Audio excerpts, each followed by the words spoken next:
When Nick Vasil's back pain was diagnosed as cancer, he turned to Dr. Daniel Cavanaugh. So, we're discussing this inspirational story. Our guests are Nick Vasil, a spine and cancer patient at University of Maryland Medical System, and Dr. Daniel Cavanaugh, a spine surgeon in Bel Air, affiliated with University of Maryland Medical Center Midtown Campus, University of Maryland Medical Center, and Upper Chesapeake Health.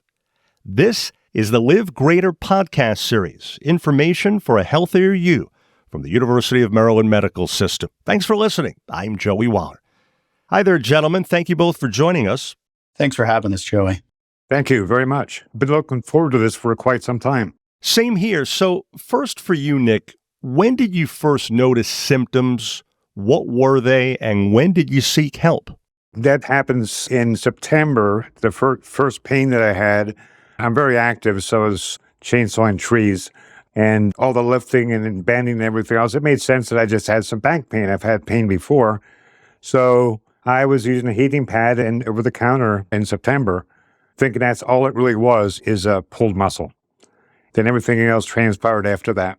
So for you, Dr. Cavanaugh, to get us started on your end, when usually should people see a doctor about back or neck pain? And in this particular case, what was the diagnosis and the recommended course of action? Sure, that's a difficult question, Joey, because with Nick's story, his history is a little different. He had a history of cancer, thought to be treated and in remission for quite some time.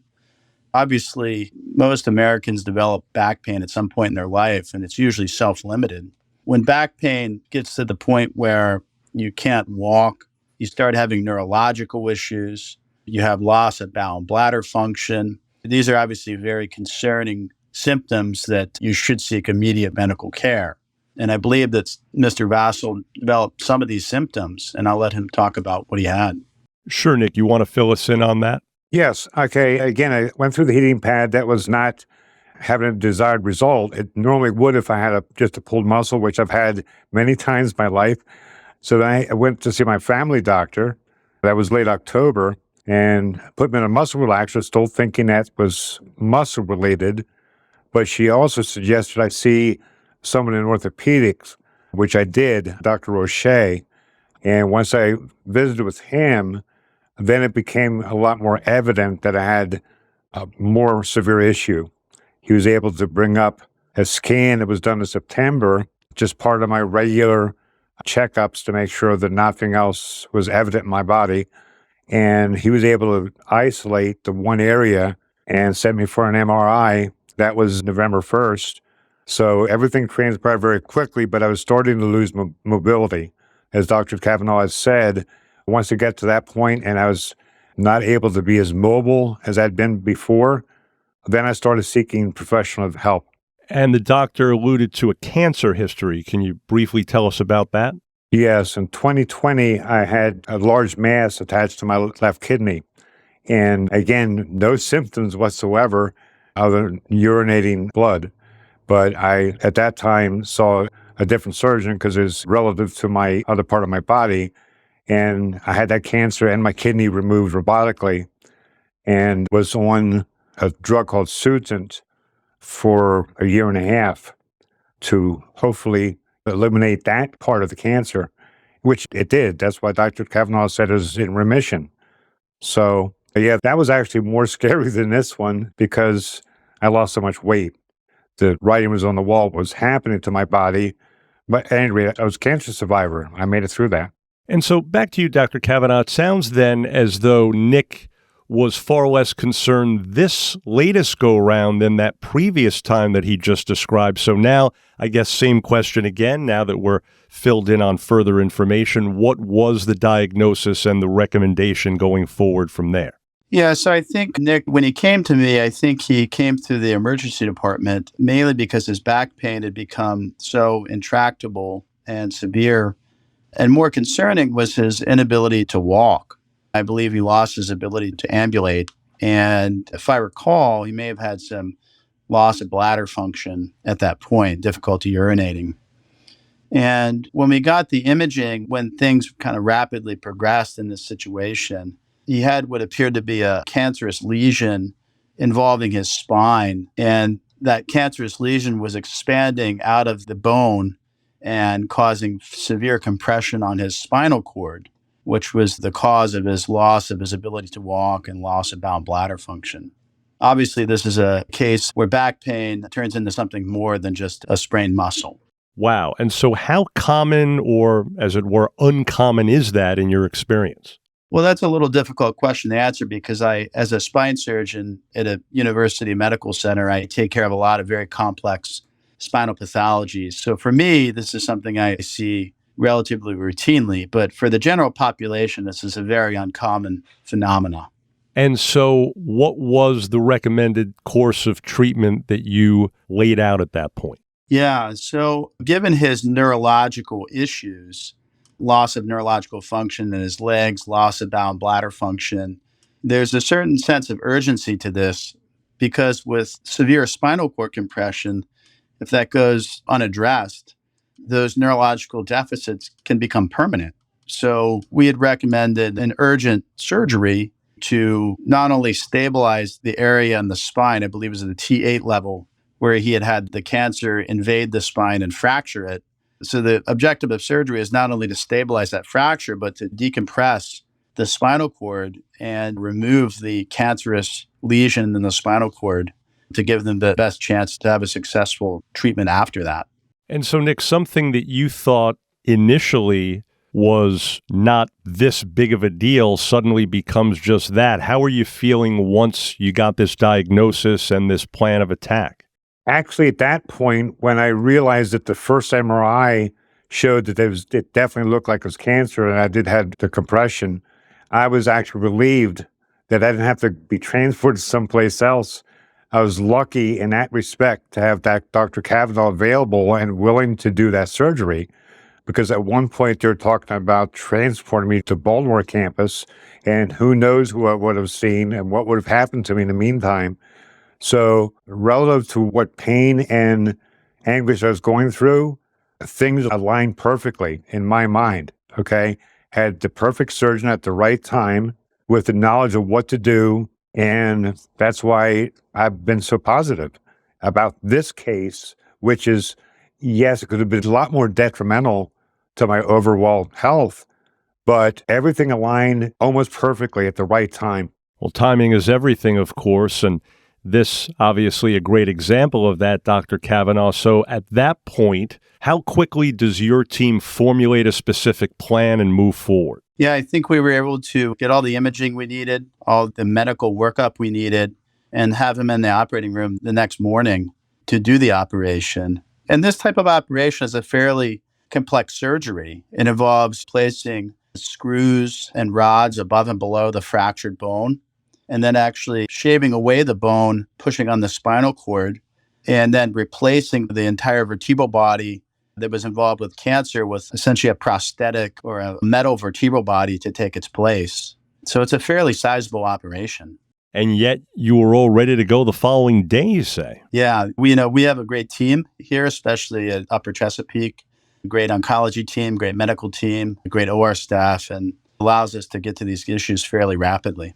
And so, Nick, what was your reaction to this immediate springing into action of those that were caring for you, Dr. Cavanaugh and company, and how did that make you feel to know that you were in such good hands?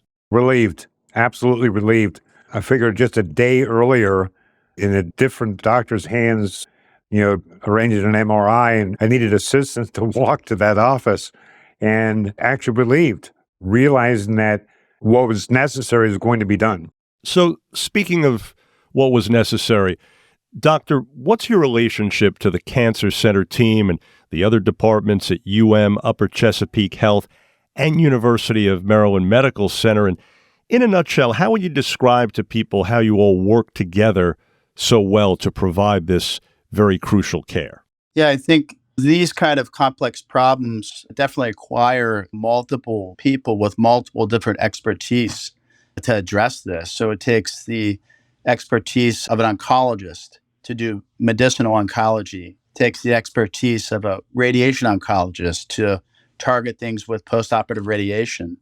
It takes the expertise of a medical team to help with the patient's medical issues, and then my expertise surgically. So the reality is the relationship with all of these people is excellent. Everyone here is very responsive to a phone call, and it's honestly such a pleasure working with my colleagues to address these issues. We'll get back to you in a moment, Nick. Let me follow up, Dr. Cavanaugh. Obviously, Nick sounds like he had, if there is such a thing, the perfect attitude for a patient. How helpful was that in this case for everyone concerned?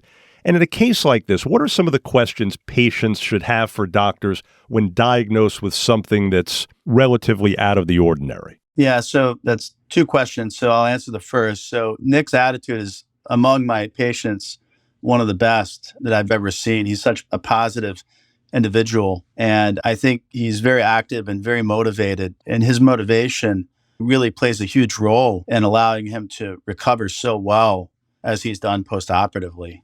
And then the other question, yes, I think that's a great question to bring up with any provider, right? We as medical providers always want to ask patients, we want to counsel patients to the best of our ability. I mean, I think that the general questions should involve, what surgery are you planning? What are the expected outcomes? What are the potential complications that can occur? And how long is it going to take me to get better, right? I think those are all pretty standard questions that I would ask. Sure. So, Nick, what is life like for you now, especially compared to with the condition you were in before this all began? I'm in great shape. I went back to work, but just part-time. My boss has to understand that what I've done for 42 years with the company, now I require less hours. Okay, I've reduced my hours, but I'm able to take care of that. I'm still able to operate around the home. Life is somewhat different. I rely on other hands now to do the heavy lifting, okay? But I think I deserve that because I've been there for everyone else for many, many years. I'm usually the strong person helping other people. In this case, I need help. So there's nothing wrong with that, and some people get depressed over the fact that this happened to me and why did this happen to me? There is no answer, I think, a clear answer why that would happen. It's what am I going to do about it, okay? There was no doubt in my mind that I was going to do what was absolutely necessary and continue to do that every day. And remind us again what you do for a living or were doing. I'm a supervisor of a warehouse. I've worked for the same group of companies now for this is the 42nd year in several cities. I've held a number of different positions, but currently I'm a supervisor that takes care of the warehouse operation. Well, good for you. Congratulations. Anyone, especially nowadays, that can stay with the same company for over 4 decades, something to be said for that right there. Yeah. Let me ask each of you one final question before we go. For you, Dr. Cavanaugh, what are some of the advantages you can share with our listeners to being part of such an advanced medical system like that of University of Maryland medical system? I think that having the resources of kind of every tool available to you, and I think it's important to, maybe have Nick touch a little bit about what he went through as far as his recovery, because recovery from such an operation like this is fairly extensive, right? We have experts in physical therapy. We have experts in radiation. I think he had to go through some postoperative radiation. We have experts in immunotherapy, right? Specialized cancer treatment. So there's no information or technology we don't have available to. Even if it's not locally at a hospital like Upper Chesapeake, then having it within our system is critical. We can get patients to the right place to get the right care that they need. Well, how about that, Nick? What, in a nutshell, was that recovery like? And in closing, in addition to that, maybe you can tell people what advice you would have for them if they're considering being treated by this same medical team that you were. Well, I mean, the recovery was at first, of course, at home, just trying to get strong enough so I could move around. But some of the radiation was already set in effect. I had 10 radiation of that particular area to make sure that eliminated all the cancer in that cervical area. But through the entire time, I've had both doctors and nurses from the cancer facility as well as the hospital, from Cancer LifeNet, reaching out to me many times during the week, just asking how I'm doing. And that's a valid question. In other words, how are you doing? I said, I'm doing great. How could I not be anything else? I have some real positive news. I was in recovery in the hospital, laying on the hospital bed, and I got a message on my phone. It was a message that my daughter was pregnant again. Okay, and we're going to have another granddaughter. And everyone in the hospital was excited for me. So what can be more positive than that? Okay, every person I've heard from, every person I've touched from the hospital, from both wings, okay, has been admirable. The support is out there. All right. And I think your last question was, what can I tell other people? Mm-hmm. Okay. I would go to the exact same extent that I have always done. This was the perfect scenario.